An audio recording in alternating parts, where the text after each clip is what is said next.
Ya, mulailah. Siapa yang mau? Izin share screen ya, Prof. Ya, ya.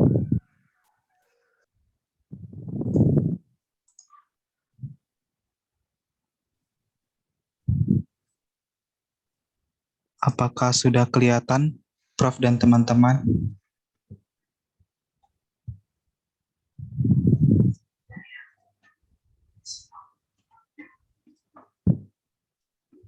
Apakah sudah kelihatan, Prof? Udah.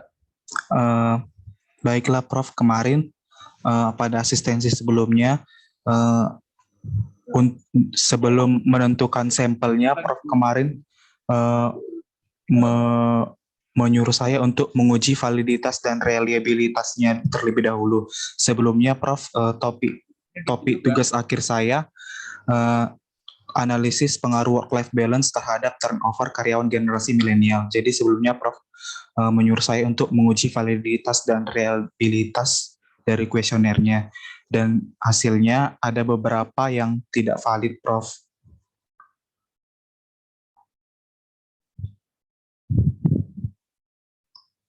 Begitu, Prof.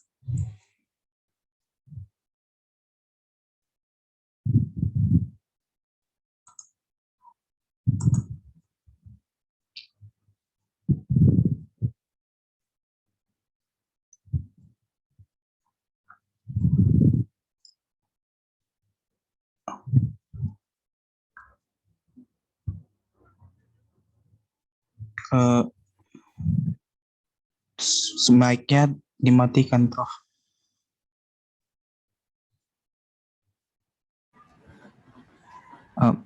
Jadi tidak valid itu tidak dibuang. Iya, Prof, dibuang. Sekarang berapa jumlah indikator pertanyaannya berapa tinggal kalau dibuang yang tidak valid? Tinggal 19, Prof. Enggak, jangan begitu jawabnya. Dari setiap variabel itu kan ada indikatornya. Oh, dari Variabelnya variabel apa saja? Kok kalian bingung kali sih kan kayak gini nih, mesti Bapak ajari lagi. dimensinya ada 5, Prof. Dimensinya ada 5. Jadi di setiap dimensi tersebut ada 2 yang tidak valid, Prof. Jadi berarti tinggal 3. Iya. Yang penting mesti lebih dari 3 dari setiap variabel itu. Siapa yang ngajarin kalian statistik ini? Ngajarin kalian metodologi penelitian. Gimana ini? Kalau kayak gini, kalian jadi tamat sudah jadi mahasiswa kayak gini juga bingung. Bapak marah lah.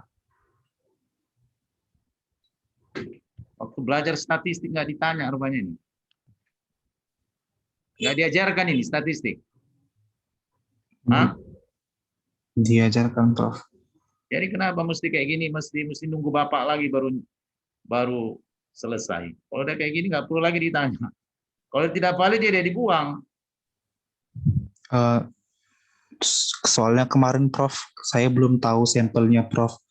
Kemarin kata Prof uji validitas dan reliabilitasnya, Prof. Jadi saya ingin bertanya. Berarti cukup kan indikatornya? Cukup, Prof. Setiap indikator pertanyaan itu minimal setiap variabel pertanyaan. Seperti yang saya katakan, kalau bilang orang cantik, apa variabelnya? Paling tidak minimal 3. Iya, Prof. Bilang orang malas misalnya, paling tidak apa variabelnya? 3. Bilang orang bodoh misalnya. Mesti kayak gini ngajarin kalian rupanya sekolah ini. Dibentak-bentak baru buka otak ini. Bilang orang bodoh, bilang orang pintar. Paling tidak minimal 3 pertanyaan. 3. Malas, pandai, rajin. Begitu juga lainnya dengan work-life balance. Apa itu variabelnya, definisinya? Dari definisi itu keluarlah indikator pertanyaan. Minimal 3. Makanya sebelum dites validity dan reliability-nya dibuat sebanyak-banyaknya. Supaya kalau tidak valid, mencukupi dia pertanyaan itu. Minimal 3 tadi. Itu makanya saya bilang tadi, 5 atau 7 dibuat. Kadang-kadang kalau misalnya 3 dibuat, tidak valid 2, ya tinggal 1. Nggak mewakili. Bilang orang malas cuma 1 indikatornya. Banyak indikator malas itu. Oke? Jadi Prof, mau tanya Prof, untuk sampelnya Ah, saya boleh ambil berapa ya Prof? Apakah sudah ada boleh itu, 50 Prof? kalau penelitian-penelitian yang bersifat persepsi ini, ada itu namanya tabel Krejci. Tabel Krejci. Jadi kalau jumlah populasinya 3.000 diambil sekian persen. Populasinya 6.000 sekian persen. Populasinya ini sekian persen. Nah sekarang kan Bapak bilang bahwa ambil masih mana ini? Orang mana ini? Work life balance ini. Orang yang turnover ya? Iya Prof, yang sudah keluar atau resign. Yang sudah keluar itu. Nah kira-kira berapa populasinya ini kamu lihat? Ada mau di mana kamu ambil? Di Medan? Orang Medan atau orang luar negeri? Atau orang Orang Jakarta? Medan Prof. Orang Medan. Kira-kira berapa banyak populasi yang seperti ini? Orang yang berada di orang era milenial ini kan? Iya Prof. Hanya. Kira-kira berapa banyak jumlahnya populasi era milenial itu yang ada di Medan ini? Kan bisa kau lihat itu dari data-data statistik dari umur sekian sampai umur sekian. Ada 1.000 misalnya. Nah kalau dari 1.000 misalnya dalam tabel Krejci ada dibilang itu sekian 10% atau 25%. Semakin kecil populasinya, semakin besar sampelnya, persentasinya. Jadi kalau misalnya 5.000, barangkali 5% dia gitu. Ada tabel Krejci dalam statistik. Siapa ngajar statistik? Kalau saya kemarin Bu Kawarita Prof. Tanya Ibu Kawarita. Atau tanya Pak Najarudin.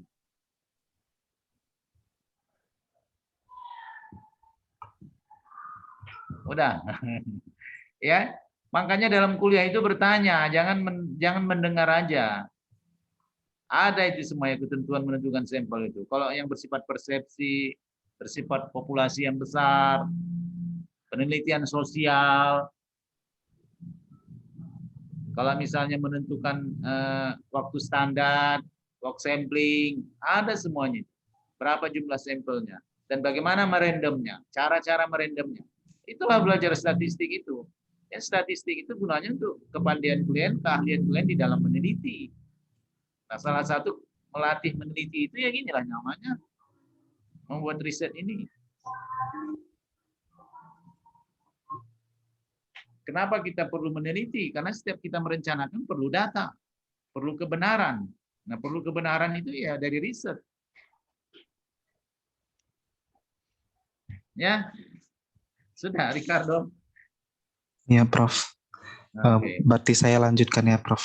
Ya, tabel Krejci namanya, kalau nggak salah saya. Ya Prof, terima kasih Prof. Coba buka di Google tabel Krejci. Baik Prof. Ya, oke. Terima kasih Prof. Teruskan. Yang lain. Saya Prof, izin share screen Prof. Ya, oke. Kamu katanya mau ngambil buku, tapi nggak kau ambil-ambil. Semalam yang semalam itu kan Prof, saya sudah ke rumah Prof. Terus saya jumpa Ibu, kata Ibu, Prof nggak ada ninggalin pesan Prof. Mana lah pula kalau nggak kau kabari sama saya kapan kau mau datang, jam berapa kau datang. Nggak bilang kau datang kan? Semalam itu sudah saya chat Prof. Prof, apakah saya boleh ambilnya sekarang? Ya boleh, tapi boleh saya bilang. Tapi kapan kau datang yang mana aku tahu itu. Jam berapa kamu datang? Bilanglah. Saya mau datang jam sekian. Ya, kalau kau bilang kau datang jam sekian kan saya tinggalin itu buku. Tapi kalau kau nggak tentukan kapan kau mau datang, kalau saya nggak ada ya baru saya tinggali gitu. Kalau saya nggak pergi-pergi ya saya di rumah ya saya tunggu gitu. Mohon maaf Prof. Jadi membuat informasi itu pun harus akurat, harus tepat, harus teliti. Gimana kalian orang TNI industri ini? Hah? Maaf Prof. Ya, itulah yang disebut dengan informasi. Informasi itu harus utuh. Boleh saya datang, Pak? Boleh saya bilang. Manalah saya tahu kapan kamu datang? Ada kau bilang, saya mau datang sekarang. Sebelumnya Prof, saya kira kan saya nanya jadwal Prof, saya kira Prof lagi sibuk. Kenapa? Kan kamu nanya, boleh saya datang? Boleh, saya bilang kan. Ada kamu katakan, boleh saya datang hari ini, jam sekian? Hah? Jadi kalau misalnya boleh datang, ya itu boleh aja. Nggak tahu kita kapan mau datang kamu. Saya hanya bilang boleh gitu. Jadi kalau kita bahasa teknik situ, bahasa teknis itu, Prof, atau kamu tanya, kapan saya boleh datang? Saya jawab, sekarang, saya tunggu setengah jam. Di mana sekarang posisimu? Paling saya tanya kan. Sedang di kampus. Nah, saya tunggu, 15 menit saya tunggu. Datanglah sekarang. Itu dia pertanyaannya. Tapi kalau boleh saya datang, jawabannya ya panjang lah. Mohon maaf, Prof. Ya.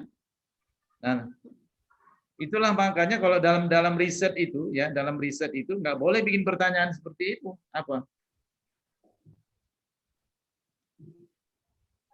Boleh saya ikut?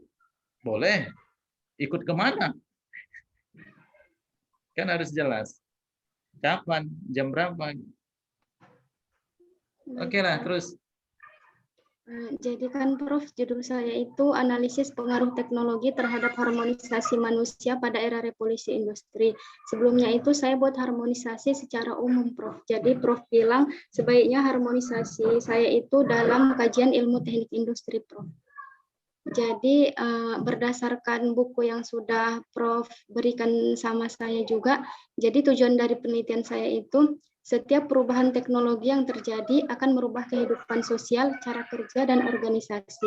Berdasarkan permasalahan yang terjadi, maka tujuan dari penelitian ini adalah untuk mengetahui pengaruh teknologi terhadap harmonisasi manusia pada era revolusi industri, dilihat dari aspek perubahan kehidupan sosial, perubahan cara kerja, dan perubahan organisasi. Oke, gini ya Pak ya. Sebelum kau lanjutkan, kamu kan mau melihatnya dari perubahan kehidupan sosial, perubahan cara kerja, perubahan organisasi. Maka yang kau cari literaturnya, yang disebut dengan perubahan kehidupan sosial itu apa? Akibat teknologi. Kau cari definisinya, kau cari literaturnya. Nah, kemudian yang berkaitan dengan perubahan cara kerja. Perubahan cara kerja yang di mana mau kamu lihat? Apa itu yang disebut dengan perubahan cara kerja? Mana lebih bagus, cara kerja atau metode kerja? Ya, apa itu yang kamu maksud dengan perubahan metode kerja? Dan kamu juga harus tentukan yang mau kamu cari perubahan metode kerja itu di mana? Di manufaktur, di pemerintahan, di organisasi mana? Sebelumnya Prof saya sudah tunggu dulu ya. Kemudian perubahan organisasi supaya kamu bisa lebih spesifik. Apakah di industri? Silakan kalau mau di industri. Industri apa? Ya. Kemudian sehingga kamu melihat misalnya industri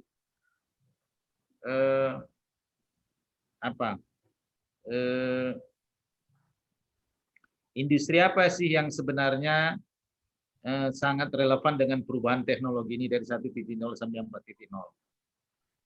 Itu yang kamu lihat. Yang mengadopsi perubahan dari 1 ke 4.0 itu industri apa? Itu yang kau lihat. Ya. Sehingga kamu bisa lebih spesifik. Tidak melebar dia. Oke ya. Jadi yang kau pelajarin itunya. Itulah yang kau pelajari teorinya. Itulah yang kau mencari literaturnya. Itulah yang kau bentuk nanti kerangka konsepnya. Oke, terus. Maksud Bapak biar jangan lari kemana-mana. Coba, udah kau tulis kayak gitu. Jadi batasan masalah dalam penelitian ini saya batasi. Yang pertama, penelitian dilakukan dengan melihat perkembangan era revolusi 1.0 hingga 4.0. Yang kedua, penelitian dilakukan dengan melihat tiga aspek sebenarnya nggak perlu perubahan. kau bilang lagi karena sudah jelas ini 1.0 dan 4.0. Baik. Itulah maksudnya Bapak tadi ya. Kita itu nulis juga berpikir, udah kau tulis di sini. Memang itu yang mau lakukan. Cuman ini yang perlu kau batasi, kehidupan sosial di mana? Dunia industri, perubahan cara kerja di mana? Itu yang perlu kau batasi. Jadi Prof, saya sudah buat perubahan dalam pemasaran, Prof. Pemasaran suatu Marketing. produk dan iya Prof, marketing dan juga dalam perubahan kehidupan sosial dan pendidikan, Prof. Cara mendidik gitu, Prof. Oh, itu kau udah lari jadinya. Oh, untuk kehidupan sosial. Iya, Prof. Oke, kehidupan sosial. Cobalah. Jadi yang kedua itu penelitian dilakukan dengan melihat 3 aspek perubahan, yaitu perubahan kehidupan sosial, perubahan cara kerja, dan perubahan organisasi. Yang ketiga, penelitian dilakukan dengan imunisasi manusia.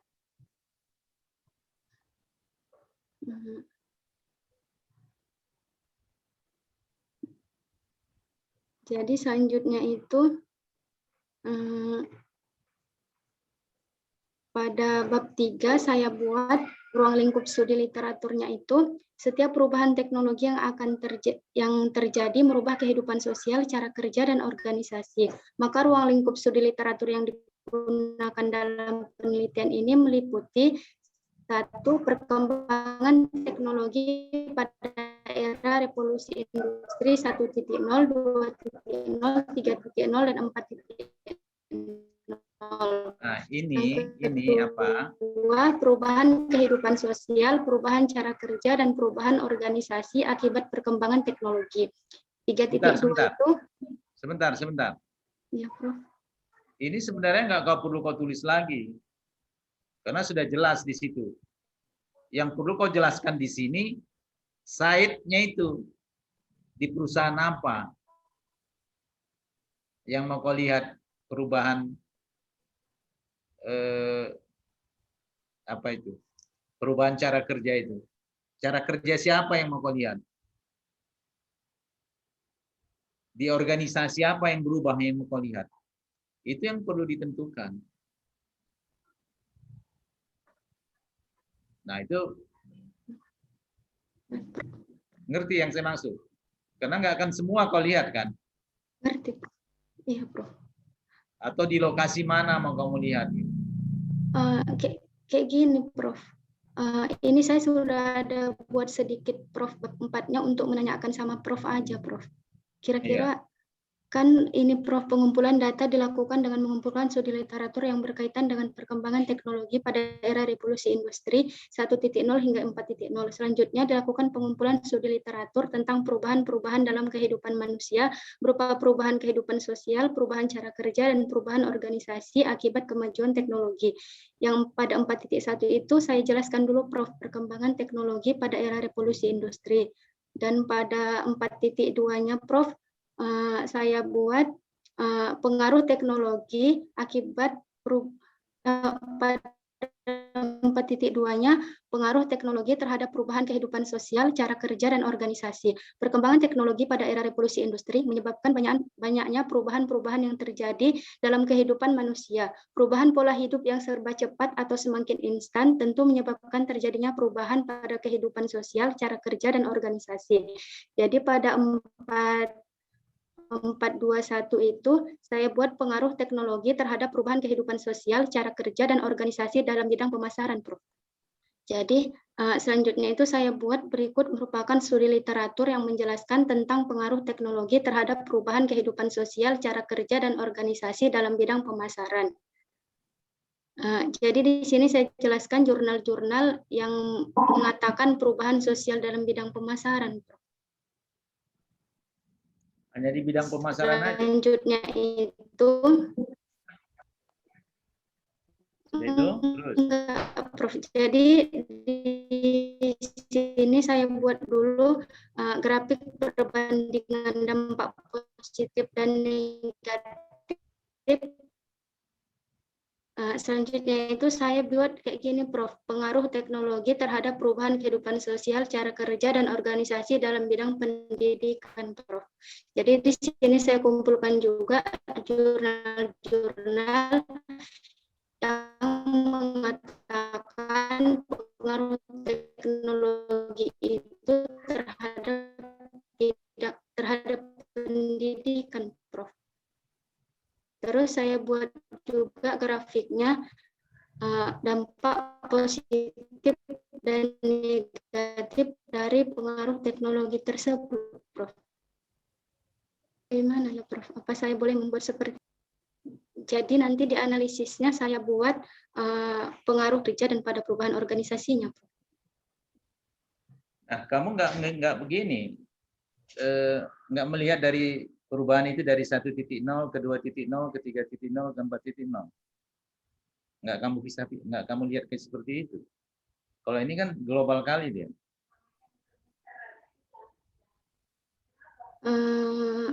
Terus langsung di ke 4.0-nya gitu. Kalau kan Prof judul saya analisis pengaruh teknologi. Jadi kalau saya lihat 1.0, 2.0 kan teknologi belum ini, maksudnya. Ya, jadi macam mana kita kan sebenarnya kalau kita mau melihat perubahan kehidupan sosial itu kan adalah dengan membandingkan dengan yang sebelumnya kan.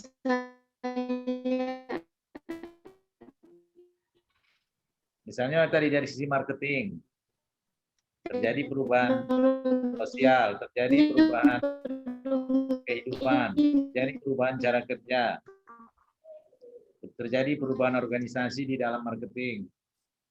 Di mana boleh kita katakan berubah kan karena ada perbandingan kita dengan keadaan sebelumnya kan. Maka mau tidak mau kita kan harus menjelaskan keadaan sebelumnya.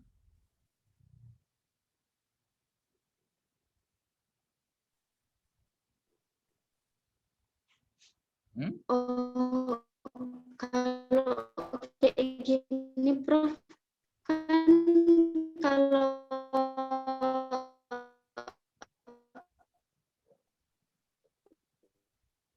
seharusnya iya, Prof. Iya. Macam mana, Sylvia? Kamu lihat berubah, kan kita melihat perubahan itu kan dari keadaan sebelumnya.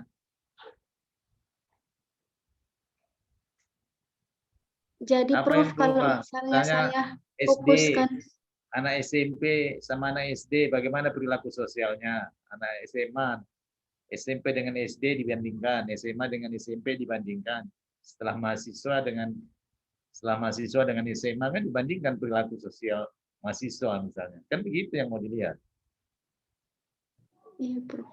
Kalau enggak nanti kamu bilang berubah, berubah dengan mana gitu. Kalau enggak ada pembandingnya gitu. Jadi Prof, kalau misalnya penelitian saya ini saya fokuskan dalam bidang pemasaran aja boleh, Prof? Boleh, boleh. Pemasaran dan pendidikan bagus tuh. Tapi kalau dalam bidang pendidikan, jurnalis 1.0 dan 2.0-nya tidak dijabarkan, Prof. Dia cuma bilang Bisa, kayak bisa kok dapat itu. Kalau dulu kami di 1.0 pakai batu tulis. Katanya pakai batu tulis. Saya waktu SD masih pakai batu tulis, nggak pakai buku saya. Pernah saya pakai batu tulis. Bisa, bagus kalau kau marketing. Cobalah marketing sama pendidikan. Boleh. Coba aja. Karena pendidikan ini kan sudah kita rasakan perubahan itu. Kita kan sudah merasakannya bahwa kita berada pada 4.0 ini sekarang.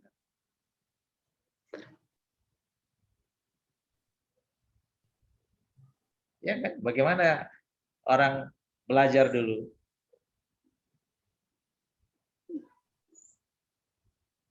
Kalau saya dulu, Prof, pakai papan tulis. Saya masih sempat SD kaki ayam, nggak mau pakai sepatu. Saking malasnya pakai sepatu. Bukan nggak ada sepatu. Ayah saya punya toko sepatu, tapi saya nggak pakai sepatu sekolah. Kaki ayam pernah waktu SD. Lucu kan? Punya toko sepatu ayah saya, tapi saya nggak pakai sepatu pergi sekolah. Begitulah orang dulu itu, ya. Saya sempat merasakan itu. Sekarang begini apa? Dalam studi literatur ini tidak semata-mata kita mengambil semata-mata jurnal, bisa saja juga kau melakukan interview kepada orang-orang. Boleh juga melemparkan kuesioner, jadi kombinasi dia. Jadi kalau misalnya kamu kurang data nanti untuk membandingkan sistem pendidikan itu, Boleh kau tanya nanti guru-guru zaman dulu. Kalau interview dia bisa. Menurut guru zaman-zaman dulu. Jadi sesuai dengan periode perubahan daripada revolusi industri itu.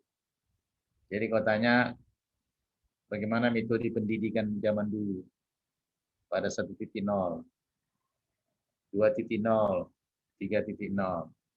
Dan sekarang kan kau merasakan pada 4.0 ini. Bisa gitu. Jadi tidak mesti tergantung kepada jurnal. Jadi Prof, berarti saya buatnya itu satu aja ya Prof. Di situ sudah menyangkup semuanya, nggak harus saya buat menurut jurnal ini kayak gini, menurut ini kayak gini. Jadi dia saya satukan aja ya Prof. Di 1.0 itu cara kerja ini kayak gini, kayak gitu aja. Iya, iya. Nggak usah saya jabarkan satu-satu gitu, jurnal ini gini, nggak kayak gitu kan Prof. Jadi saya tergantung kesimpulan yang mau kamu ambil.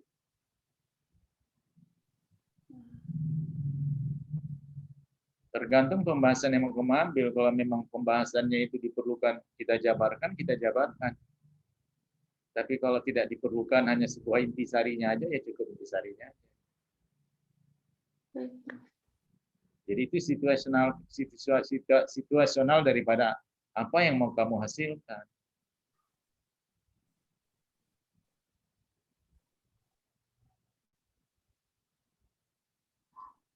Baik, Prof. Bisa dipahami ya, Abang? Insya Allah bisa, Prof. Tergantung yang mau dibahas. Di dalam kepalamu ini sekarang apa yang mau kamu simpulkan? Jadi di dalam yang saya pikirkan itu, Prof, nanti kesimpulannya itu, jadi pengaruh teknologi itu sebetulnya berdampak seperti apa pada manusia, misalnya dia memang membawa sesuatu yang baik apa-apa saja, misalnya dia berdampak buruk apa-apa saja, kayak gitu, Prof. Nah, itulah tadi. Jadi kalau misalnya tadi kamu mengatakan berdampak buruk menurut jurnal ini, dan itu perlu dibahas, dikupas menurut dia itu. Setelah dikupas itu, dan pengupasan itu juga ditunjang oleh lagi jurnal-jurnal yang lain sebagai pendukung. Kemudian ada 5-6 jurnal yang mendukung pendapat ini. Dan kemudian bagaimana pendapatmu? Realitanya dalam kehidupan sosial. Disitulah keluar pemikiranmu.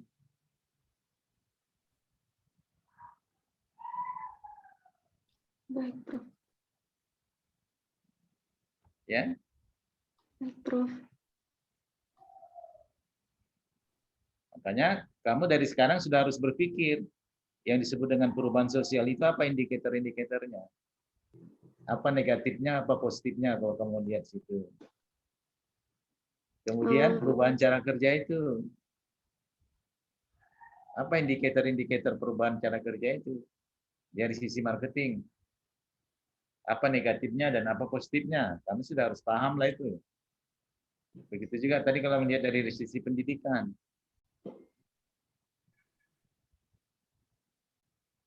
Baik, Prof. Perubahan apa yang terjadi dalam kehidupan sosial, dalam pendidikan sekarang. Kalau saya merasakan kehidupan sosial sekarang ini semakin menurun ya. Individualistik semakin tinggi dibandingkan pada saat saya kuliah dulu. Dan saya lihat keadaan kalian sekarang.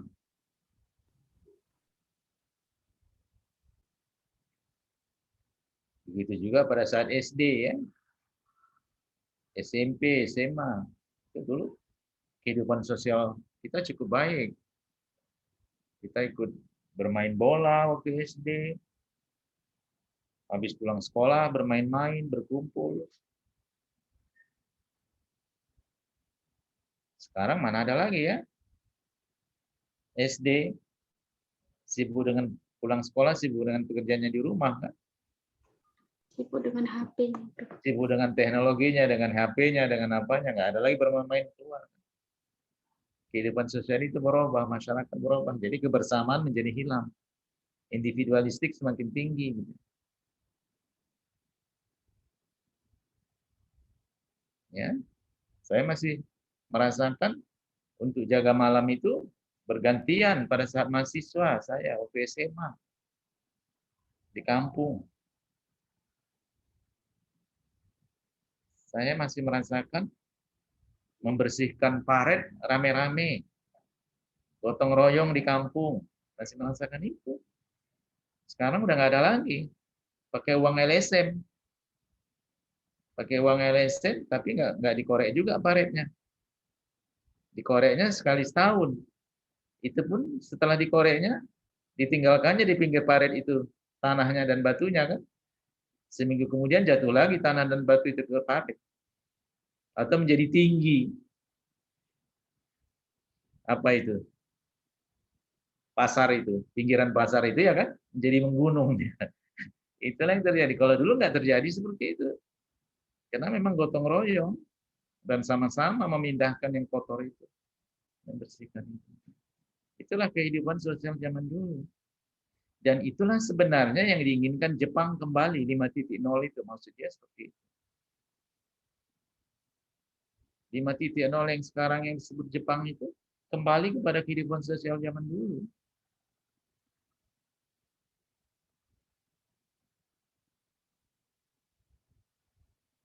Nah, sekarang anak-anak muda bedanya itulah duduk di kedai kopi kan, main gadget, ya main apa? Main komputer kan.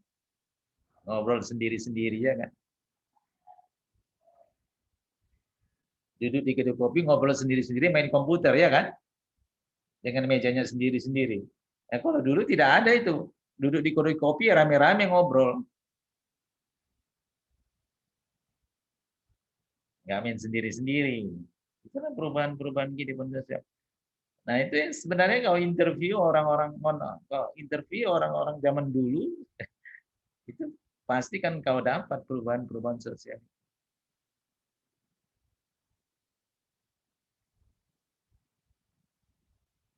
Sekarang kita harus menggaji orang untuk jaga malam kan.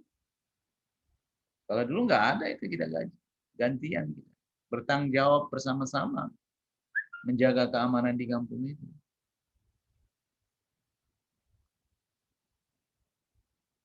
Dan kalau kamu lihat juga film-film serial kan ada juga yang seperti itu kan. Saya pernah menonton film serial beberapa kali. Saya lihat, ini gaya zaman dulu gitu.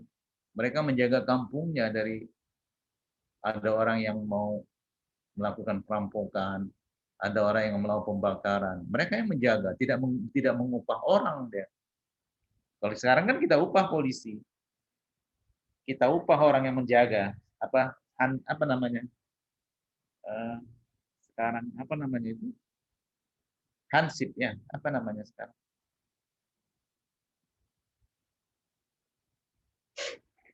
Ya kan?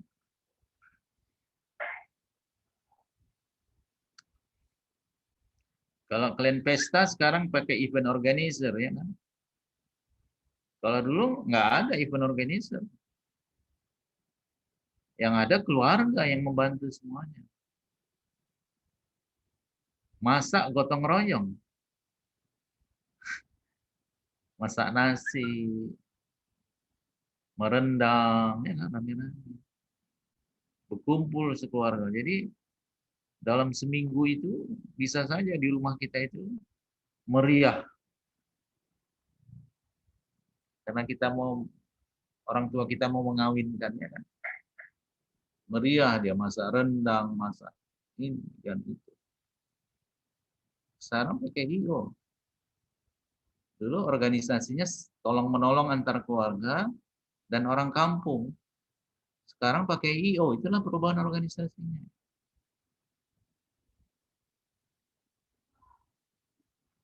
Oh, udah bisa kau simpulkan ini semua yang kubilang ini.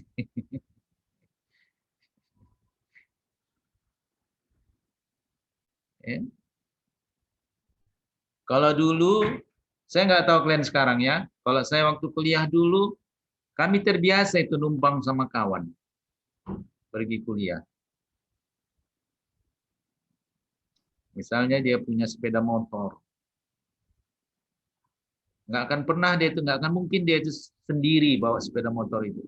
Pasti dicarinya kawannya yang bisa dilewatinya yang menumpang dengan dia. Kalau sekarang kan nggak kan sendiri-sendiri kalian kan. Begitu juga kalau naik mobil. Kita selalu memperhatikan kawan kita yang misalnya dia naik sudako atau naik yang apa, yang jalan kaki atau yang naik sepeda, pasti kita aja dia ayo sama aku gitu. Kita nggak segan-segan untuk membelokkan sedikit aja pun untuk ke tempat dia demi kebersamaan untuk pergi ke kampus itu. Sekarang pasti nggak ada itu.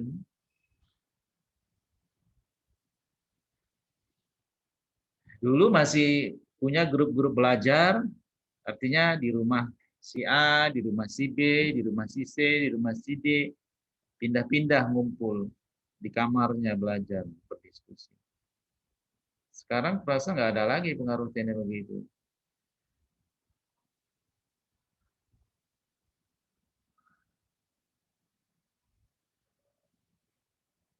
Pasti kalian nggak merindukan itu. Kalau saya merindukan itu, ya merindukan itu. Kalian nggak merasakan itu. Jadi begitulah asiknya dulu kebersamaan itu.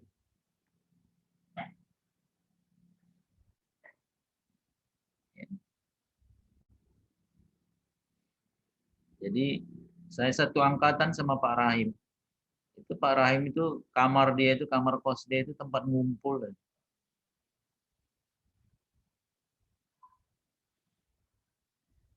Dia nggak bisa marah itu kalau kita ngumpul. Berserak kamar itu nggak bisa marah. Mau ngapain kita di kamarnya itu nggak problem sama dia. Mau sedang pergi pun dia kita rombak-rombak kita bongkar kamar itu pun nggak ada masalah sama dia gitu. Dia nggak bisa tidur pun nggak ada masalah. Begitulah dulu kebersamaan. Tapi kalau sekarang kita bikin kayak gitu sama kawan kita nggak bisa.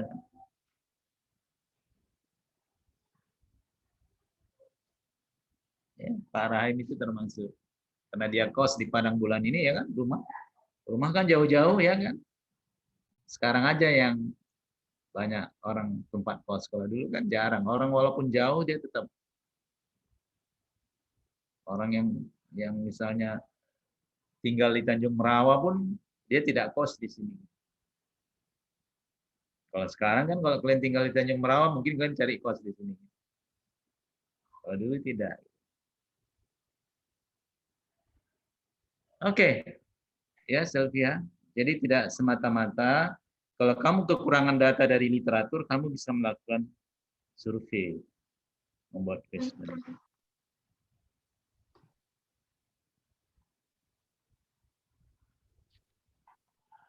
Udah bisa, Sylvia? Insya Allah, Prof. Bisa, Prof. Nah, ya. Jadi kalau ada masalah kasih tahu. Ya, kapan kamu ngambil buku itu silakan aja. Kasih tahu jamnya kapan. Nanti saya Prof. tinggalkan kalau saya nggak ada ya. Baik, Prof. Terima kasih banyak, Prof. Ya, ya. Oke, siapa lagi? Saya, Prof. Ya. Topik saya itu menganalisis faktor penyebab human error dalam kecelakaan lalu lintas, Prof. Ya. Saya izin share screen-nya, Prof. Ya. Jadi kemarin tabulasinya itu, Prof, dalam lampiran saja, Prof bilang. Lalu untuk pengumpulan dan pengolahan data tidak usah ada, Prof. Jadi langsung ke bab 5, itu hasil penelitian dan pembahasan, Prof. Prof.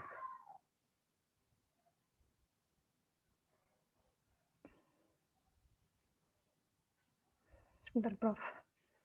Nah, dari bab 4-nya, Prof, hasil dan pembahasan, Prof.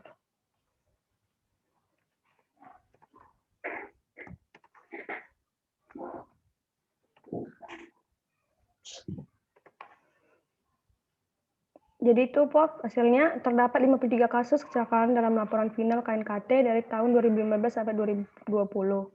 Setelah laporan kecelakaan diidentifikasi, maka hasil yang didapat adalah sebagai berikut. Jenis kecelakaan. Jenis kecelakaan yang mendominasi dari seluruh kejadian dalam kurun waktu tahun 2015 sampai 2020 adalah jenis kecelakaan tabrakan sejumlah 35 kasus, atau itu dari seluruhnya 70%, Prof.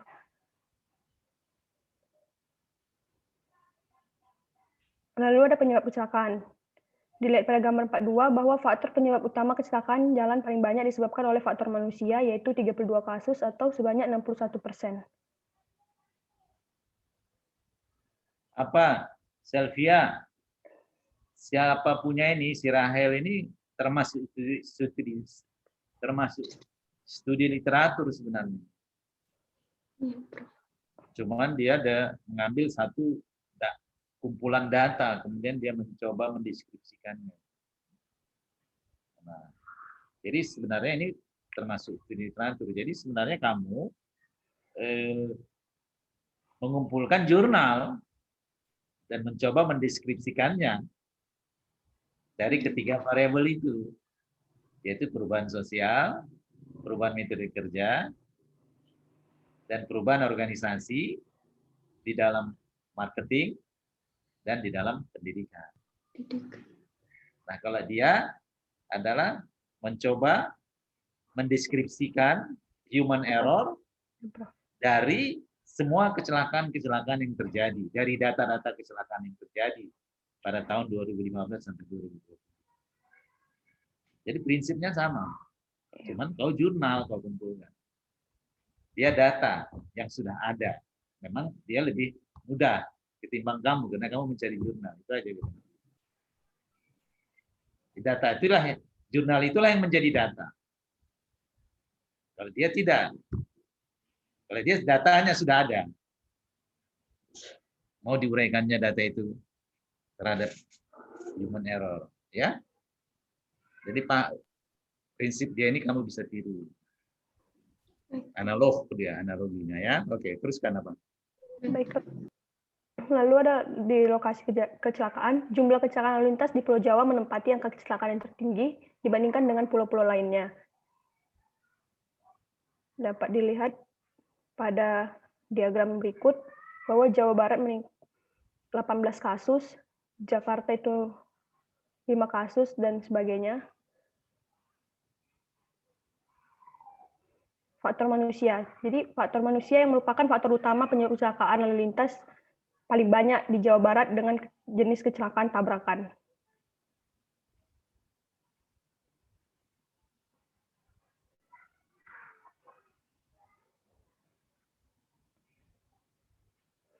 Hasil yang didapat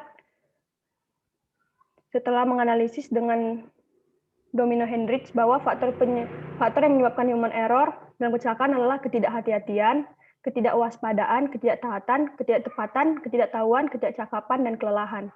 Kecelakaan juga terjadi karena adanya tindakan tidak aman, seperti kurangnya perawatan pada kendaraan, mengisi muatan melebihi kapasitas maksimum, kecepatan yang melebihi ambang batas, dan menggunakan kendaraan tidak layak jalan, tidak menaati rambu-rambu lalu lintas, dan juga tidak fokus.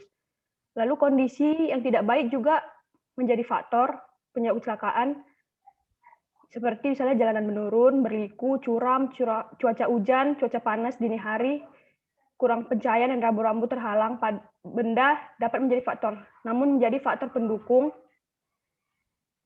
karena dalam laporan KNKT diberitahukan bahwa para pengemudi telah melewati jalan yang sama berulang-ulang. Oke, sebelum kamu masuk ke pembahasannya, Rahel, Iya, Prof. kamu coba deskripsikan parameternya. Human error ini kan tidak semata-mata karena human error daripada si pengemudi. Iya, Prof.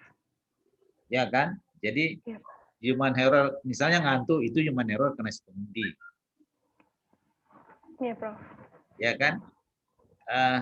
Misalnya bannya licin, maka dia tergelincir. Itu kan human error apa? Dia di situ, Prof, dijelaskan bahwa Ya itu tadi, maksudnya diidentifikasi, dideskripsikan. Human error apa dia? kalau bannya licin sih, Prof, jadi faktor utama di prasarana, Prof. Makanya tadi dideskripsikan dia satu persatu. Jangan dia Oh, jangan dia membaur. Sarana dan prasarana apa? Itu kan ban licin berarti kan mobilnya iya, kurang Prof. Prasarana. dirawat, kurang diperhatikan. Apakah Iya. itu pemilik mobil atau kasih supir? Sebenarnya itu kan si pemilik mobil. Kenapa dibiarkannya dibawa seperti itu? Yang punya mobil, ya kan? Ini human error pemilik mobil misalnya. Supaya human error yang kau maksudkan ini menjadi luas gitu. Oh, Kemudian diluas lagi ya, Prof. nah, Ya. misalnya gini, dia terbalik mobilnya. Terbalik mobilnya misalnya karena kondisi jalan, kemiringan jalan, Iya, Prof. atau adanya lubang yang besar tidak ditutup.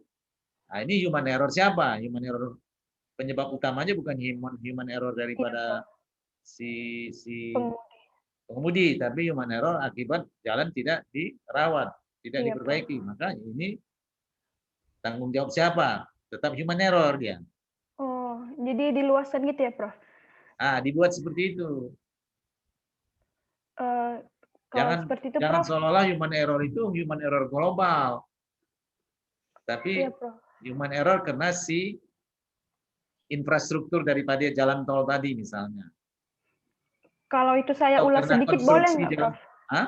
Kenapa? Rahel? Ulasnya sedikit, Prof. Karena kan sebenarnya saya menganalisisnya itu faktor-faktor penyebab human error di pengemudinya, Prof.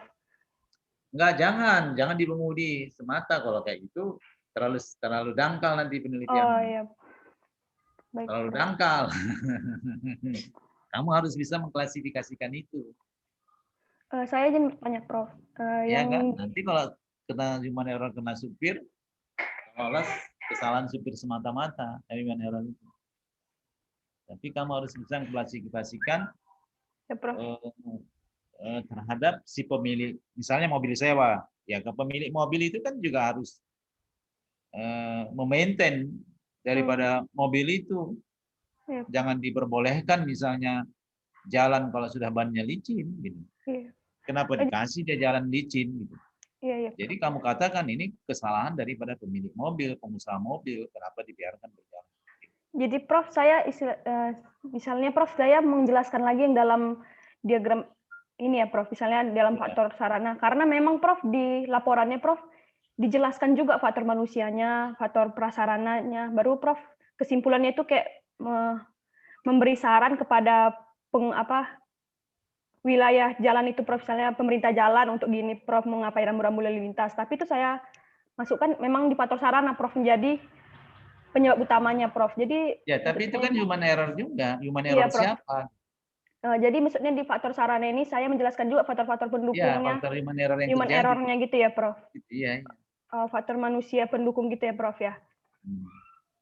Ya, jangan Prof, baik, Prof. melulu ke supir. Iya, ya, Prof. Baik, Prof. Karena jangan kalian salahkan supir. Supir itu kan memang petugas. Ya. Misalnya lah Sudako. Kenapa dia suka hati di jalan itu? Karena dia ngejar target. Iya.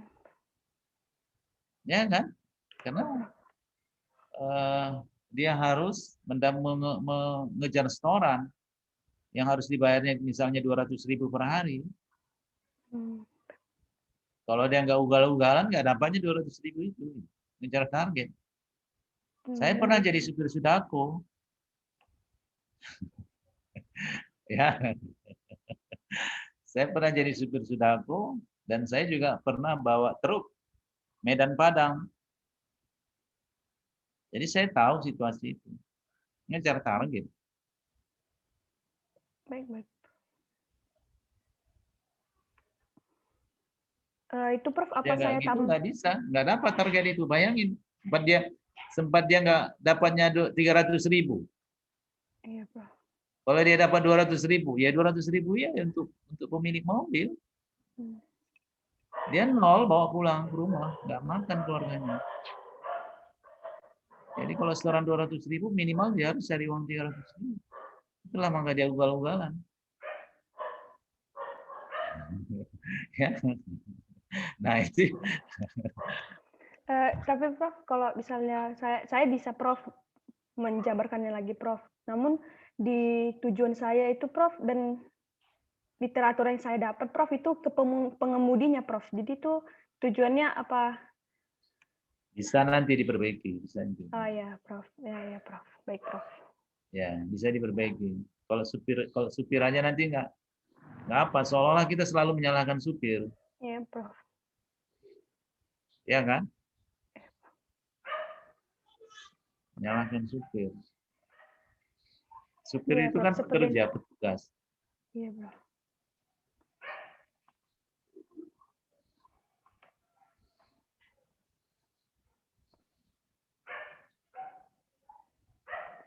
Saya lanjut ke pembahasannya, Prof. Ya, Pada dasarnya, faktor-faktor penyebab lalu lintas jalan tersebut saling berkaitan dan menunjang terjadinya kecelakaan. Namun dengan mengetahui faktor penyebab kecelakaan lalu lintas jalan yang utama, maka dapat ditentukan langkah-langkah penanggulangan maupun rekomendasi untuk menurunkan jumlah kecelakaan. Menurut teori domino Hendrich, kecelakaan terjadi sebagai rantai sebab akibat peristiwa. Sebuah kecelakaan dipresentasikan sebagai kartu domino yang roboh dalam reaksi berantai. Jatuhnya domino pertama menyebabkan jatuhnya domino kedua, diikuti oleh yang ketiga, dan seterusnya. Penjagaan terhadap terjadinya cedera sebagai puncak domino dapat dilakukan jika rangkaian terganggu oleh penghapusan salah satu dari berbagai faktor penyusunnya. Kelalaian manusia merupakan penyusun yang berhubungan langsung dengan pengendara saat kecelakaan. Berikut merupakan tindakan yang dilakukan pengendara sehingga terjadi faktor yang menyebabkan kelalaian manusia. Nah, jadi ketidakcakapan, kehati-hatian, ketidakwaspadaan dalam laporan tersebut, akhirnya pengemudi mengambil keputusan yang salah. Lalu ada ketidaktepatan tindakan karena gangguan eksternal maupun internal membuat pengemudi menjadi pecah konsentrasi dan tidak dapat memusatkan perhatiannya. Lalu ada ketidaktahuan menggunakan peralatan, akhirnya pengemudi memiliki kontrol yang lemah dalam penggunaan peralatannya. Lalu berkendara dengan fisik yang tidak siap, maka pengemudi akan kelelahan dan mengantuk. Hal ini didasari dengan US National Highway Traffic Safety Administration yang menyatakan terdapat 4 faktor utama dari diri pengemudi yang menyebabkan terjadinya kecelakaan. Yaitu kesalahan dalam aspek rekognisi, yaitu kesalahan yang dalam akibat pengemudi tidak memusatkan perhatiannya atau pecah konsentrasinya, baik karena adanya gangguan yang berasal dari luar maupun dari dalam diri sendiri, atau kesalahan akibat kontrol terhadap lingkungan secara tidak tepat. Lalu ada kesalahan dalam membuat keputusan, yaitu mengemudi terlalu cepat ketika menikung, keliru dalam memperkirakan tindakan pengemudi atau pengendara lain, melakukan manuver secara tidak legal, dan kekeliruan dalam memperkirakan jarak dan kecepatan antara kendaraannya sendiri dan kendaraan orang lain. Lalu ketiga, kesalahan dalam melakukan tindakan.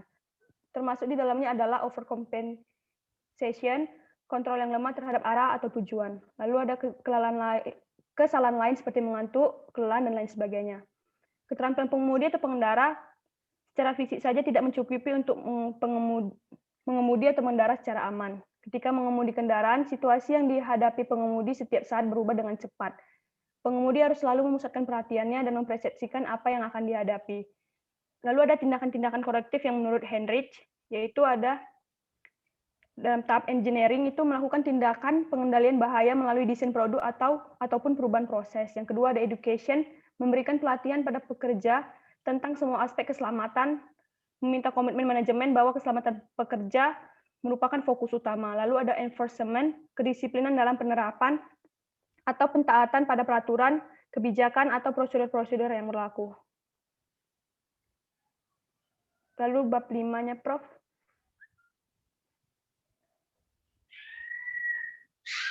Jadi, kesimpulannya, berdasarkan pengolahan data dan analisis yang telah dilakukan, maka didapat kesimpulan bahwa faktor-faktor yang menyebabkan human error adalah adanya kegagalan dalam mengambil keputusan, tidak dapat memusatkan perhatian, kontrol yang lemah, kelelahan, dan tindakan tidak aman seperti kurangnya perawatan pada kendaraan, mengisi muatan, melebihi kapasitas maksimum, kecepatan yang melebihi ambang batas yang didesain, menggunakan kendaraan tidak layak jalan, dan tidak menaati peraturan rambu-rambu lalu lintas. Saran yang dapat diberikan didasari oleh tindakan-tindakan korektif menurut Hendrich. Dari segi engineer, merancang alat, mendesain alarm kendaraan ketika kapasitas kendaraan melebihi muatan, dan waktu pemakaian kendaraan melebihi 8 jam. Lalu ada perubahan proses, yaitu meninjau ulang kesiapan pengemudi ketika mengurus surat izin mengemudi, bukan hanya dari keterampilan mengemudi, namun juga mengatasi kondisi darurat. dari segi education, itu diperlukan sikap profesionalisme dari personel-personel kunci dalam transportasi jalan. Dinas Perhubungan, polisi, pengemudi, atau pengguna jalan. Lalu ada memberikan pelatihan tindak aman dalam mengemudi di sekolah-sekolah mengemudi. Dari segi enforcement, menyusun program keselamatan lalu lintas jalan yang terintegrasi, yaitu desain jalan, rambu, perilaku mengemudi yang aman. Berikut. Oke, jadi kan jadinya karena kamu tidak bikin seperti itu, maka uraianmu tidak, pendapatmu tidak nampak di sini. Jadi tidak dalam dia, tidak lebar dan tidak dalam. Jadi semua ini yang kau kumpulkan pendapat orang jadinya. Tapi kalau kau mau bahas seperti itu, pasti muncul pemikiranmu. Bagaimana sebenarnya yang lebih dominan disebabkan human error itu. Karena sistem manajemen juga bisa menyebabkan human error. Ya kan? Sistem manajemen, pengontrolan yang tidak tepat kan juga bisa membuat human error. Jadi dengan kamu kaji seperti itu, kamu bisa mengkaji apa sih sebab terjadinya human error itu. Memang dalam kehidupan ini semuanya adalah human error. COVID-19 ini pun terjadi karena human error ini. Sampai sekarang kita juga tidak selesai menyelesaikan COVID ini juga human error. Human error kita di dalam merencanakan, human error kita di dalam melaksanakan, human error kita di dalam mengontrol. Ya. Human error kan kalau kita bicara plan, do, change, action itu kan semuanya yang melakukan manusia. Teknologi itu juga yang membuat manusia. Ya kan?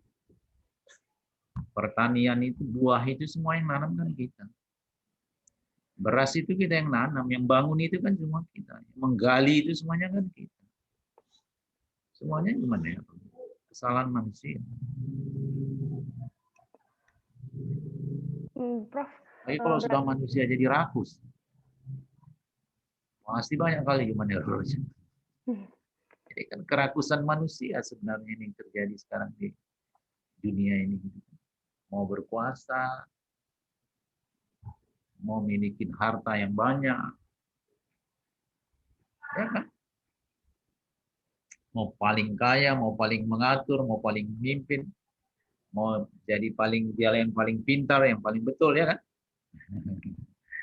Gimana ya jadinya? Jadi coba dibahas seperti itu, deskripsikan seperti itu, maka kamu bahas pun jadinya seperti itu, dan kamu simpulkan pun di situ.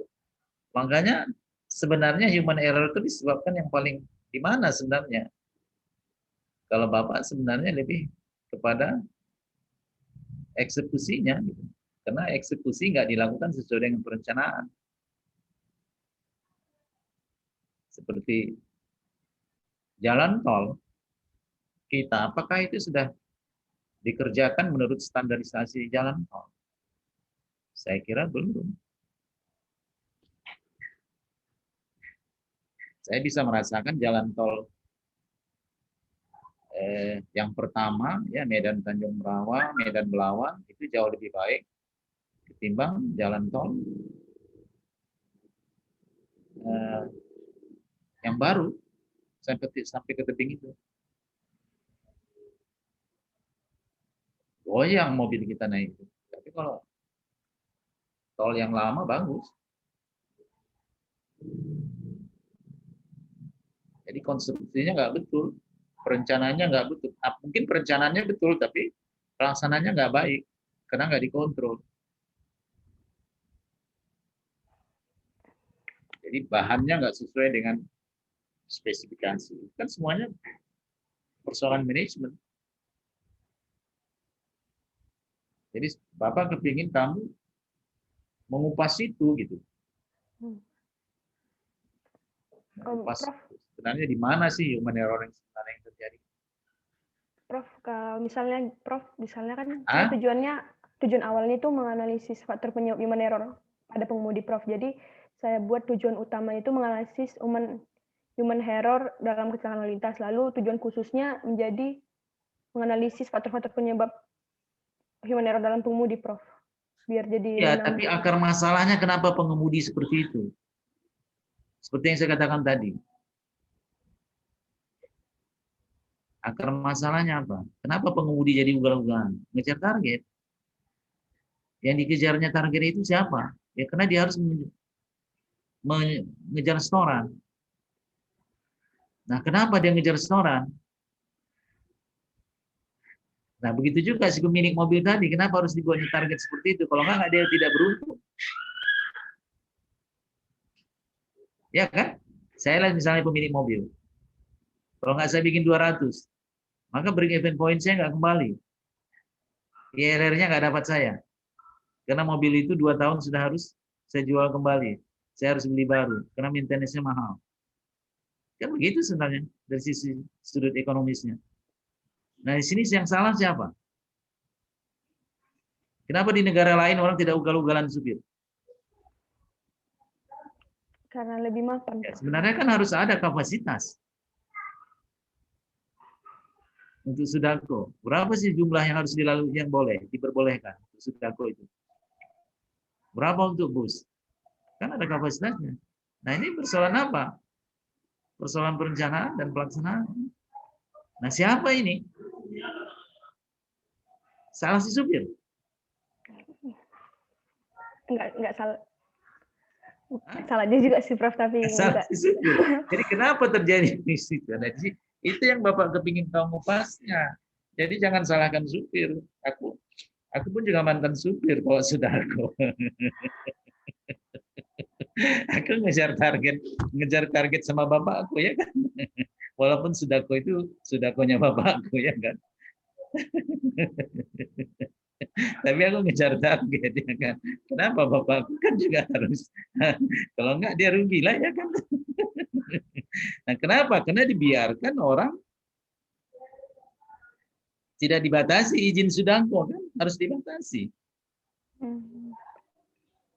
Dan kemudian harus dibatasi Sudako yang layak jalan ya kan. Besarnya. Itu kan semuanya persoalan human error. Jadi Bapak kepingin kamu mengupas itu dari sisi sistemnya gitu. Sesuai dengan ilmu kita lah teknik industri itu. Baik, Prof. Kalau kamu hanya kayak gini, ini kan tidak nampak teknik industrinya.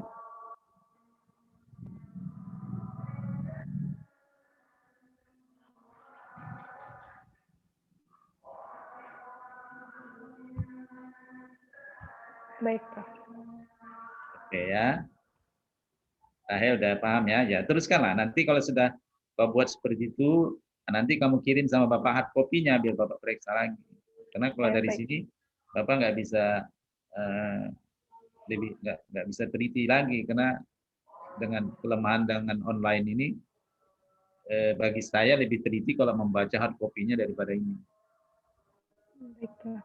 Ya, nanti kamu perbaiki baru kamu cetak kasihkan ke saya. Nanti Baik, saya baca lagi dan mana yang perlu perbaiki lagi. Kalau memang sudah oke ya kamu sudah bisa seminar. Baik. Tapi jangan hanya sekedar begini. Ya. Oke. Ya, Prof. Baik. Oke. Terima kasih, Prof. Oke, terus masih ada waktu. Sedikit Baik, lagi Prof. nih waktu kita. Siapa lagi yang belum ini? Saya, Prof. Agnes, Baik. Prof. Tinggal satu lagi ya? Iya, Prof. Ya, oke. Silakan Agnes. Saya izin share screen ya, Prof. Apakah sudah kelihatan, Prof? Udah. Jadi, Prof, untuk bab 2-nya kemarin itu Prof suruh menambahkan bahwa ini variabel-variabelnya ini dapat dari mana. Jadi referensinya dibuat di kerangka konseptual, Prof. Iya.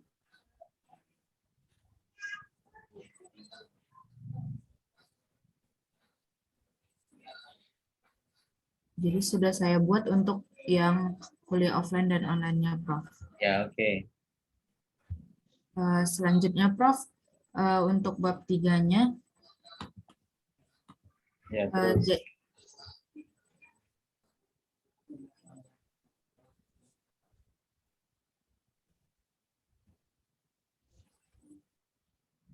eh, Bab 3-nya saya menggunakan metode penelitian komparatif, Prof, yang mana penelitian yang dilaksanakan mendapat jawaban yang mendasar mengenai perbedaan karakteristik populasi yang sama tetapi dalam waktu yang berbeda.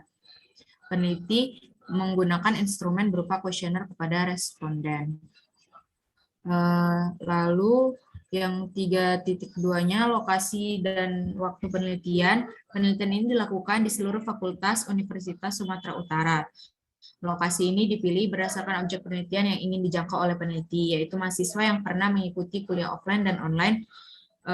Lalu waktu penelitiannya dilakukan pada bulan April 2021 hingga Agustus 2021. Selanjutnya itu adalah objek penelitian. Objek penelitian ini adalah mahasiswa program S1 Universitas Sumatera Utara yang pernah mengikuti perkuliahan offline dan online. Populasinya sudah kami dapatkan data jumlahnya sebesar 11.790, Prof. 90 mahasiswa.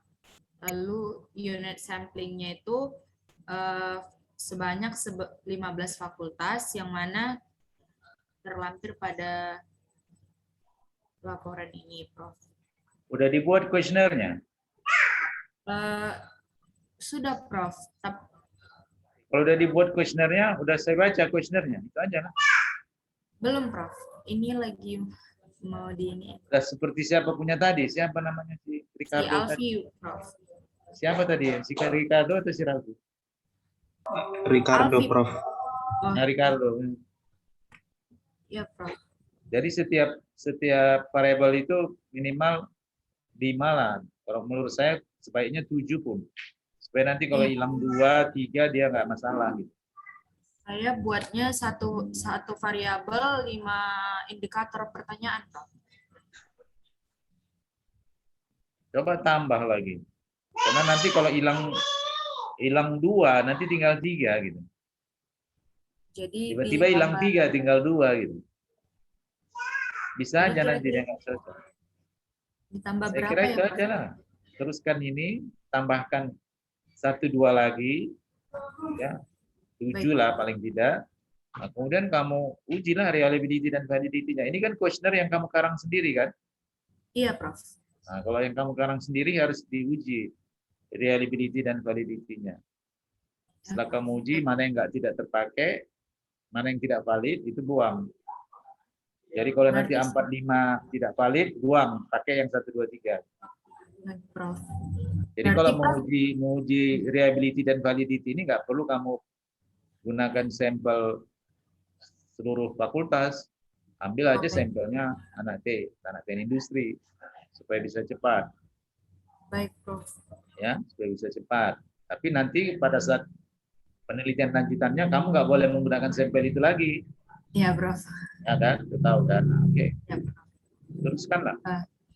Berarti Prof, untuk yang kan indikator pertanyaannya saya tambahkan sebanyak 2 lagi, Prof. Ya. Jadi itu apakah perlu saya tanyakan lagi kepada Prof? Apa langsung saya tambahkan Nggak usah lalu lagi. uji valid? Nggak usah lagi. Kalau yang penting kamu sudah memahami definisinya, sudah memahami indikator. Baik, Prof. Berarti langsung lakukan uji validitas ya, Prof? Iya, iya. Baik, Coba dulu saya lihat. Ini 1. Ini variabel apa ini? Variabel kenyamanan, Prof. Variabel kenyamanan ya. Coba satu-satu Iya, kita Prof. lihat. Saya merasa nyaman dengan keadaan ruangan yang bersih. Belum pernah saya koreksinya. Belum, Prof. Kalau si Ricardo udah pernah saya koreksi ya. Sudah, Prof. Merasa nyaman dengan keadaan bersih.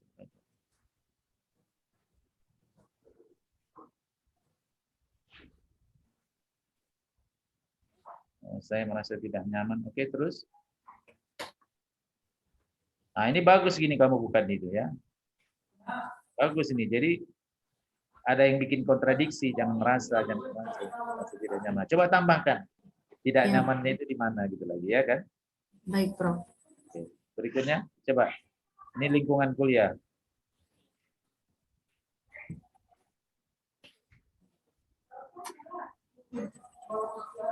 Merasa temperatur ruang belajar yang tinggi selama kuliah. Jangan gini bikin apa?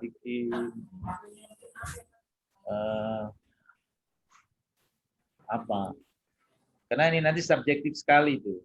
Saya merasa temperatur ruang belajar yang tinggi selama kuliah online. Apa maksudnya pertanyaan? Tuh menanyakan bahwa dia tidak nyaman dengan suhu ruang yang panas gitu, Prof. Nah, jadi begitulah tadi.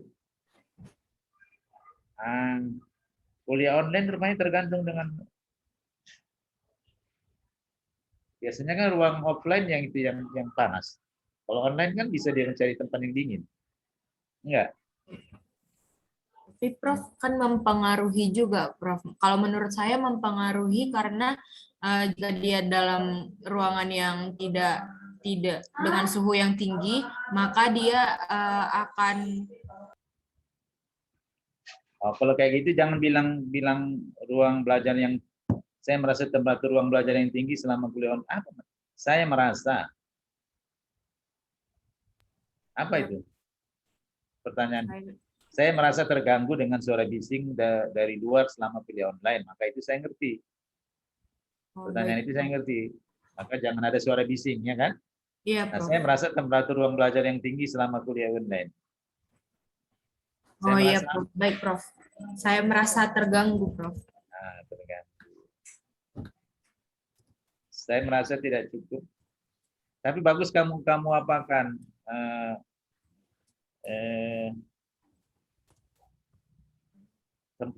temperatur ruangan yang ini membuat saya tidak apa ya? Mengganggu konsentrasi, Pak. Iya, boleh. Iya, boleh. Baik, Prof.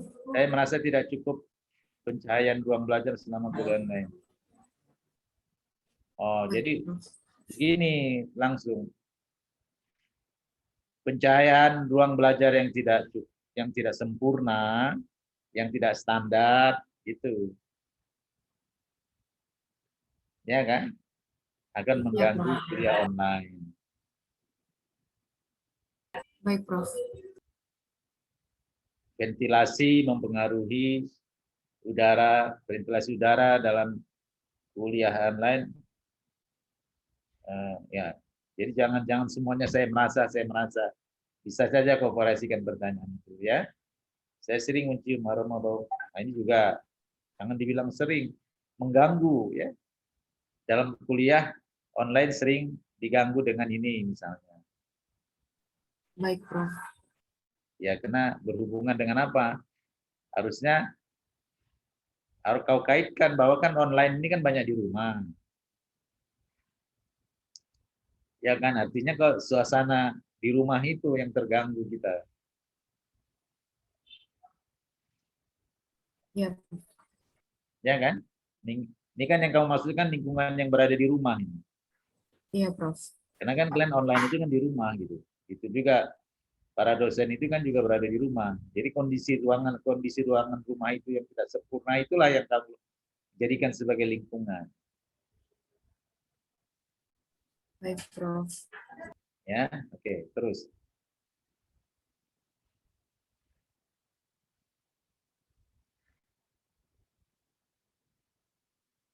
Selanjutnya ada indikator kelelahan atau fatigue, Prof.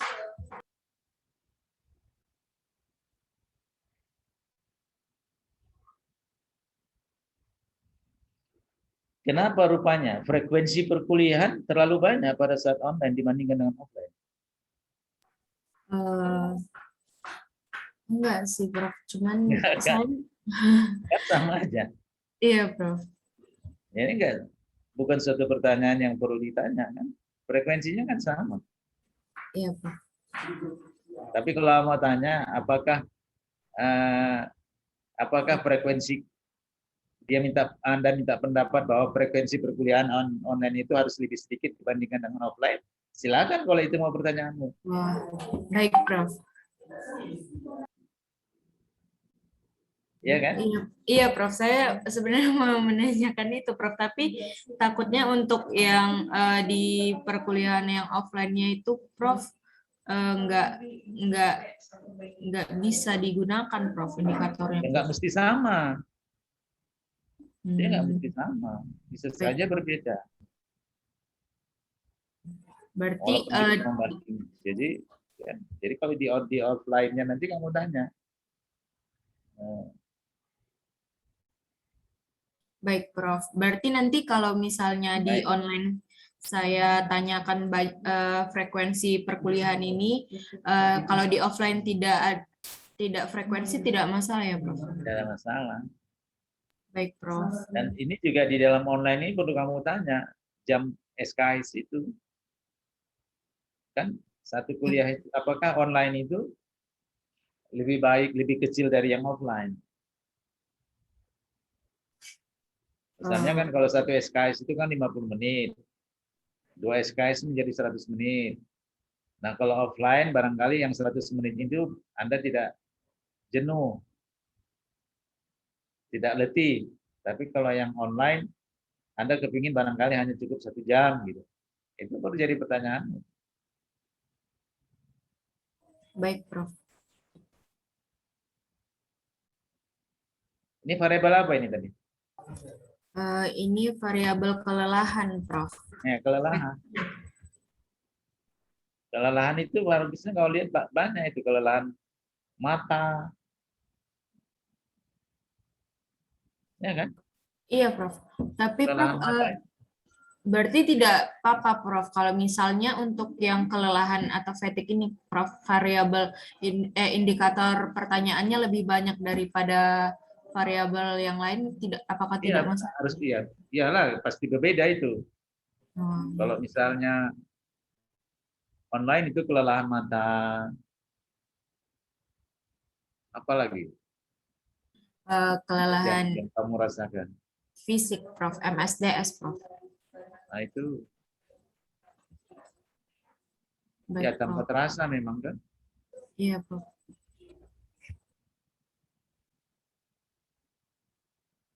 Kelelahan dalam pengaturan mungkin barangkali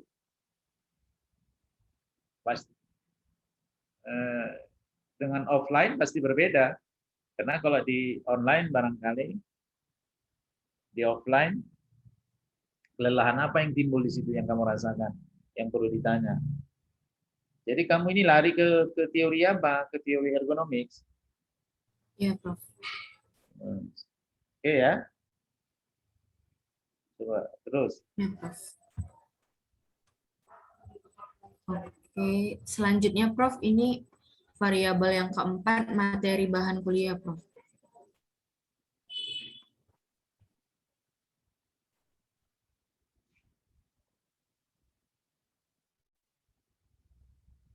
Nah, di sini juga sebaiknya kamu membuat pertanyaan semacam bersifat keinginan klien gitu.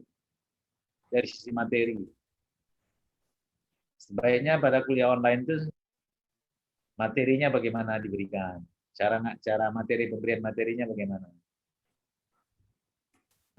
Kalau begitu, Prof, nanti kan nggak bisa pakai lipat, Prof, yang sangat tidak setuju dan sangat setuju. Ya, kamu bikin pertanyaannya. Atau kamu bikin tambahan pertanyaan, rekomendasi. Oh, ya, Prof. Ya kan? Iya, Prof. Berarti Sifat nggak dalam bentuk Likert seperti ini ya, Prof. Ada ya, skala ya. pembobotannya. Ya, ya. Nah, sebaiknya juga gini kalau dari setiap variabel itu, kau bikin aja pertanyaan terbuka. Oh, iya, Prof. Supaya nanti dari pertanyaan terbuka itu kamu bisa memberikan rekomendasi kepada setiap indikator ini. Baik. Itu juga yang offline. Apa sarannya sebaiknya kuliah online itu dalam metode pengajaran? Bagaimana caranya sebaiknya? Begitu juga lama yang diperlukan dalam kuliah online itu. Kan sekarang kalau 3 SKS, maka Anda 3 jam kan? Ya, Prof. Kalau 1 SKS barangkali nggak masalah. Ya, Baik, Prof. kita bikin juga pertanyaan terbukanya, jangan tertutup semua. Oke, Baik, terus. Prof. Oke, habis. Variabel Yes. stress, Prof. Ada 10 variabel, Prof. Apa memang beban kerja tinggi dibandingkan online dengan offline? Iya, Prof. Terkadang kan, Prof, yang saya mendapat keluhan dari teman-teman tuh karena tugasnya bertambah, Prof. Jadi kalau misalnya kita offline kan, Prof, kadang dosennya datang terus menjelaskan, Prof. Jadi kalau misalnya online ini keluhannya banyak, dosen sebentar mengajar lalu memberikan tugas seperti itu, Prof.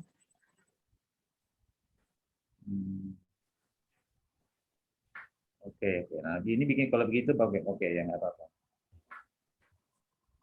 Nah, minta lagi pertanyaan terbuka. Iya, Prof. Baik, Prof. Oke, terus efektivitas.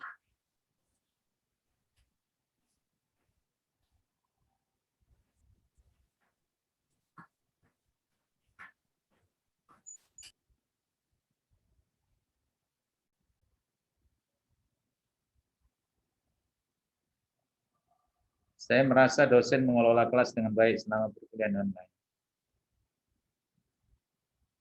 Mengelola apanya itu? Kalau menurut saya mengelola kelas itu seperti cara mulai dari metode belajarnya, cara penyampaiannya, Prof. Karena itu yang membuat efektivitas belajar itu tercapai, Prof. Nah, kalau kayak gitu, pisahkan aja pertanyaannya. Bagi dia kalau memang yang kamu anggap, yang kamu katakan mengelola itu apa?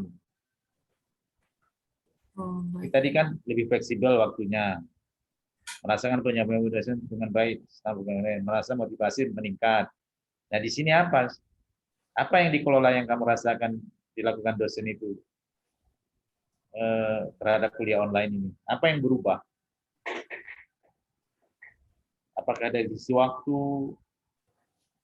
Apakah dari sisi materi? Apakah dari sisi penyampaian? Penyampaian sudah kan? Iya, Prof. Jadi yang kamu maksud dengan mengelola itu harus kamu identifikasi. Kamu rinci lah gitu.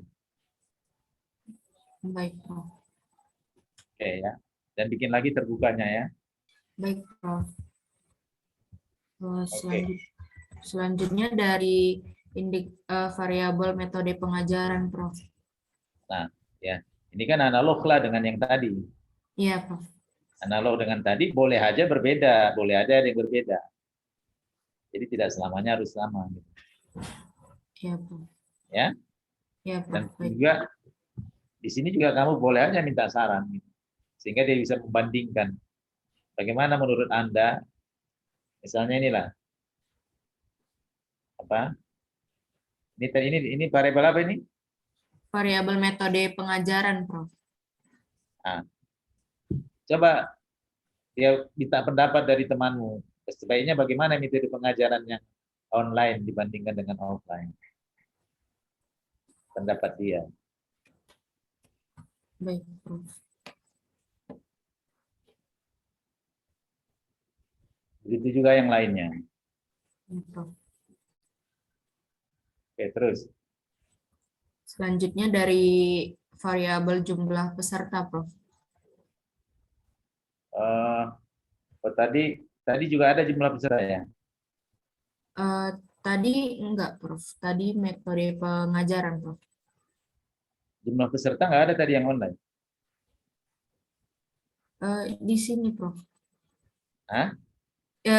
Yang variabel berikutnya itu jumlah peserta, Prof. Dan ada untuk kuliah online dan offline, Prof.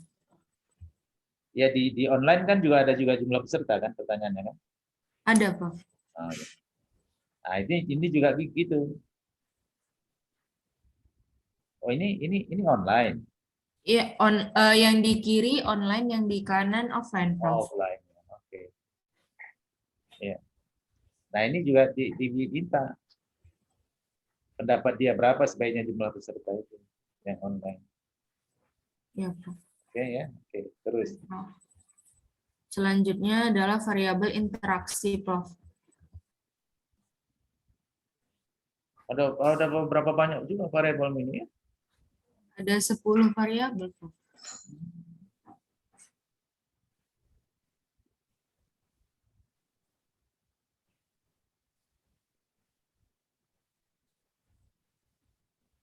Oke, bikin lagi juga pertanyaan terbukanya. Baik, Prof. Variabel yang terakhir, kemampuan memahami mahasiswa, Prof. Ini kan untuk dosen ini ya? Oh, Eh, iya, iya. Untuk mahasiswa, Prof. So,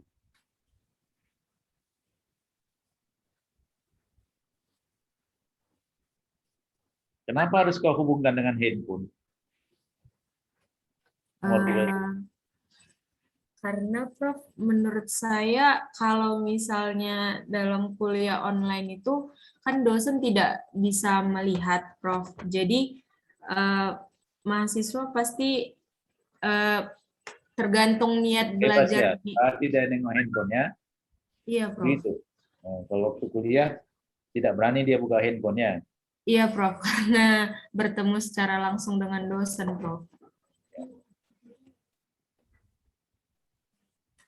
Iya, oke. Buat lagi pertanyaan terbukanya. Baik, Prof. Oke. Teruskan. Baik, Prof. Apakah ini selanjutnya ada metode pengolahan datanya, Prof? Ya, kamu kan melakukan perbandingan dengan pembobotan ya. Iya, Prof. Ya, analisis perbandingannya. Oke. Iya, Prof. Sudah tahu caranya nih kan? Cara Sudah, Prof. ngitungnya. Oke. Sudah, Prof. Ya, jadi tambah tadi indikator pertanyaan, buat pertanyaan terbuka supaya kamu nanti ngambil kesimpulannya juga lebih dalam. Baik, Prof. Uji validity dan realitinya ya, kemudian lihatkan nanti hasilnya baru terus lanjut. Baik, Prof. Ya, kalau si Ricardo sudah bisa melakukan penelitian lanjutan. Oke ya. Baik, Tinggal si Prof. Selvia lah ini yang ayo dipacu Selvia ya. Ya. Dipacu Selvia supaya bisa juga berbarengan selesainya ya. Oke, ya. Prof, saya mau bertanya, Prof. Jadi kan sesuai dengan jumlah mahasiswa yang sudah kami dapat datanya, Prof, itu kan sebanyak 11.790 mahasiswa USU. Dan saya telah menghitung untuk untuk pengujian sampelnya itu sebanyak 389 mahasiswa, Prof. Apakah itu tidak masalah, Prof, atau harus Pakai menggunakan tabel apa kok? Pakai tabel Krejci tadi bukan? tidak, Prof, menggunakan metode Slovin, Prof? Memang segitu diukur, dihitung. Iya, Metode Prof, Slovin. dengan persen errornya 5%. Coba kamu lihat tabel Krejci. Mungkin Tadi bisa saya lebih- sudah lihat juga, Prof, sekitar 300-an juga, Prof. dengan tabel Krejci. Iya, Prof. Oh. Kasih tahu lah Mas Ricardo biar dia juga tahu. Iya, Prof. Ya Ricardo. Iya, Prof. Oke ya. Kalau Berarti sama ya nggak apa-apa. sampelnya Hah? berarti sampelnya 300 gitu ya, Prof, ya? Yalah, nanti kamu bagi aja per fakultas. Baik, Prof. Misalnya kalau fakultasnya 14, 340 bagi 14 lah kan. Jadi sekitar 20-20 per fakultas. Iya, Prof. Baik, Prof. Oke ya. Terima kasih, Prof. Oke ya. Ya, sudah ya. Oke. Terima kasih Sudah banyak. ya. Terima kasih banyak, Prof. Terima kasih, Sama-sama. Prof. Terima kasih, Prof. Ya, ya. Pacu ya, Selvi ya. Pada dasarnya Bapak sudah oke, tinggal kamu bagaimana mengumpulin jurnalnya dan menginterview beberapa orang yang dirasa kamu diperlukan untuk melihat perubahan-perubahan yang terjadi itu ya. Baik, Prof. Nah, kalau kamu mau ambil buku, silakan datang. Nanti saya titip di rumah ya. Baik, Prof. Oke. Terima kasih banyak, Prof. Ya, ya, oke. Sampai jumpa ya. Terima kasih, Prof. Prof. Selamat malam ya. Ya, Prof.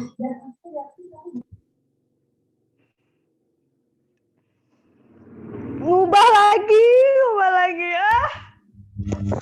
Ngeri kali Rahel, wah udah disuruh ngantar hard copy. Gila sih, yang bener sama Banyak loh itu.